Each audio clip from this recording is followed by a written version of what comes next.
Bonjour, bienvenue sur ce didacticiel assosport.com pour vous décrire comment ajouter un article. Pour ce faire, je me rends sur le site de démonstration Sporttribu d'assosport.com que je vais ouvrir deux fois. Une première fenêtre que l'on conservera pour avoir l'apparence du site et une deuxième fenêtre pour avoir le formulaire ajout d'article. Donc pour ce faire, avec le compte super administrateur du site Sporttribu, c'est le roi mot de passe Sporttribu que vous pouvez essayer d'ailleurs. Je me connecte. On se connecte avec son compte internaute. On peut avoir un certain nombre de droits et en particulier celui d'ajouter des articles. Si vous avez les droits d'ajouter un article, sur la page accueil, vous aurez le petit icône d'ajout, qui est toujours cette même fenêtre, de disponible. Donc pour ajouter un article, vous cliquez sur cette icône. Donc une fois cette icône activée, vous avez le champ formulaire d'ouvert. Donc vous pouvez rentrer un titre. Ceci est le titre. Vous pouvez rentrer un auteur. Par défaut, c'est votre nom, prénom associé à votre compte administrateur qui sera renseigné. Vous pouvez cibler des catégories. Votre site peut afficher des articles par catégorie jeunes, seniors et vétérans. Donc si vous voulez que ça s'affiche sur toutes les vues de votre site, vous laissez toute catégorie. Sinon, vous sélectionnez. Ensuite, vous pouvez ranger vos articles selon différents formats, soit en tant qu'agenda, soit en tant qu'archive, compétition, etc. Donc, afin de vous expliquer chacune de ces options, je vais revenir en fait sur un site assosport.com standard qui est composé d'un bandeau en haut, d'une colonne ici à gauche, d'un cadre central au milieu et d'une colonne à droite. Vous avez trois zones distinctes pour afficher vos articles. Ici, qui n'apparaît pas dans cette colonne, des articles de type agenda, ici des articles de type encart accueil, et en dessous ici des articles qui sont classés par type de catégorie information, compétition, en fait toutes celles qui restent à votre disposition ici. Donc si vous rentrez un article de type compétition, il faut savoir qu'il sera affiché par ordre chronologique décroissant et donc il disparaîtra au fur et à mesure que vous ajouterez des articles.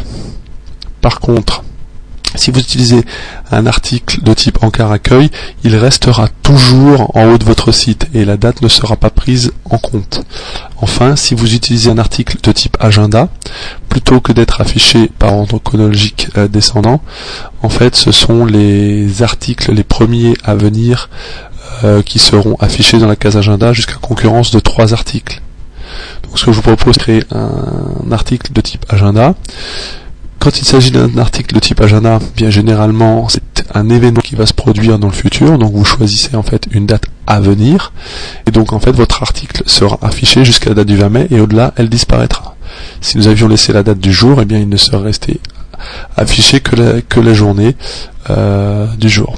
Vous pouvez choisir une date limite d'affichage, c'est-à-dire une date après laquelle l'article disparaît. Dans la catégorie agenda, la disparition se fait automatiquement après le 20 mai, mais si vous avez des articles en encart accueil ou en d'autres catégories, eh bien vous pourrez les faire disparaître après cette date. Par exemple, un événement comme une finale qui se déroulerait le 14 juin, eh bien vous pouvez dire que cette information disparaisse de l'encart accueil le 15 juin, automatiquement.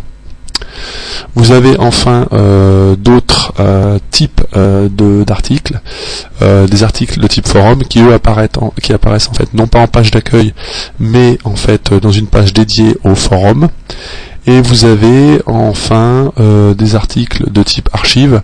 Plutôt que de supprimer un article afin de garder son historique quand vous ne voulez plus voir afficher l'article, eh bien vous le faites disparaître grâce à la case archive. Ensuite, vous pouvez associer une pièce jointe, donc ça peut être un Word, un PowerPoint, un PDF ou un zip, et tout ça doit être inférieur à 200 kilooctets. L'ajout de cette pièce jointe se fait avec l'outil, le clic parcourir, et qui vous permet en fait de vous promener sur votre disque pour aller chercher l'information. Il apparaîtra ensuite comme un lien, une petite trombone à l'intérieur de votre article. Vous pouvez ajouter une photo, donc pareil, vous allez chercher un format JPEG inférieur à 100 kilooctets. Vous pouvez ici ajouter votre article, donc vous pouvez trouver un formulaire équivalent traitement de texte avec la possibilité de faire du gras, de l'italique, du souligné, d'annuler la dernière modification, de mettre des tabulations numérotées, d'ajuster au centre, de justifier, voire même d'ajouter un lien.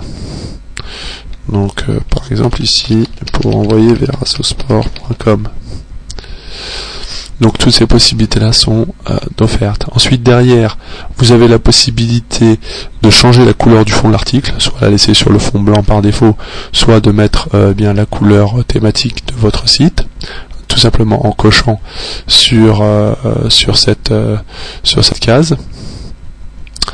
Vous avez la possibilité de l'afficher en mode design avancé. Donc je vous inviterai à essayer en mode design avancé.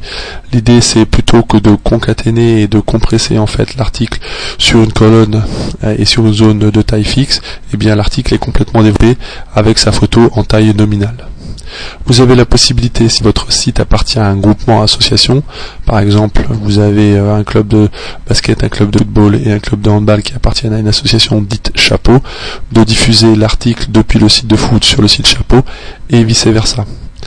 Vous pouvez également autoriser la publication de votre article sur les sites de l'équipe adverse. Ceci, c'est dans le cas où votre article est associé à une rencontre. Enfin, vous avez la possibilité d'autoriser et d'avertir par email en fait le fait que cet article a été publié sur votre site. Tous les gens qui se sont créés un compte internaute sur votre site et qui ont coché la case m'avertir en cas d'email, et bien si vous cochez cette case, recevra un email notifiant le fait qu'un nouvel article a été déposé. Enfin, vous pouvez autoriser ou pas des réactions à votre article. Et enfin, une fois que vous avez passé toutes ces possibilités, vous cliquez sur le bouton valider. Ici n'apparaît pas un champ qui est possible en plus, qui est la liste des rencontres. Là, je n'ai pas de rencontre dans mon calendrier dans une fenêtre de 2 semaines, donc je n'ai pas la possibilité d'associer cet article à une rencontre. Mais typiquement, on peut associer à une rencontre, donc on sélectionne les rencontres qui sont disponibles dans une fenêtre de 2 semaines, et du coup, on aura automatiquement la feuille de match qui sera insérée en lien à l'intérieur de l'article. Voilà, vous n'avez plus qu'à cliquer sur le bouton valider, et votre nouvel article ici de type agenda va apparaître dans la case agenda. Et voilà, c'était le didacticiel pour vous expliquer comment ajouter des articles avec sur votre site assosport.com. Et bien maintenant, à vous de jouer et à vous d'essayer. Merci de votre attention.